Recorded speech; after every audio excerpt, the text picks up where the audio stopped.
একসময় নিষিদ্ধ হয়েছিল রাশিয়া, তার আগে যুগোস্লাভিয়া, এবার পালা ইরানেরও।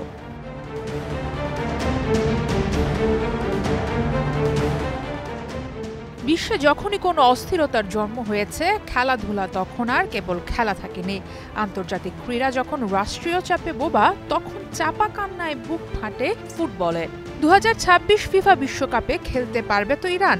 ঘাড়ে যুদ্ধ চাপিয়ে দিয়ে ইরানকেও বিশ্বকাপ থেকে বাদ দেওয়ার ফন্দি ফিকির করছে ইসরায়েল আমেরিকা। এখন প্রশ্ন, কিভাবে? 2026 সালের বিশ্বকাপ হবে যুক্তরাষ্ট্র, কানাডা আর লাতিন আমেরিকার দেশ মেক্সিকোয়। তবে মেইন হোস্ট ইউএসএ। মার্কিন মূল্যকে ইরানিদের যাওয়া আজ শুধু কঠিন নয়, প্রায় অসম্ভব।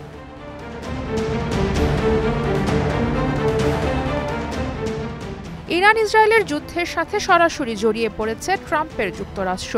আয়োজক এই দেশের ভিসার নিষেধাজ্ঞাটা যে শক্তভাবেই হচ্ছে, সেটার আঁচ পাওয়া গেছে এরই মাঝে।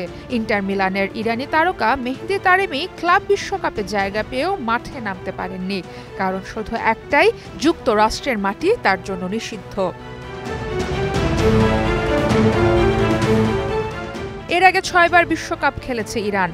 1978, 1998, 2006, 2014, 2018 ও 2022 সালে। তবে প্রতিবারই গ্রুপ পর্ব থেকে বিদায় নিয়েছে তারা। ফলে এবার যদি দলটি পরবর্তী পর্বে ওঠে, তবে তা হবে তাদের ইতিহাসের নতুন এক অধ্যায়, যা রাজনীতির বাধায় থেমে যাওয়ার শঙ্কাও বয়ে আনছে।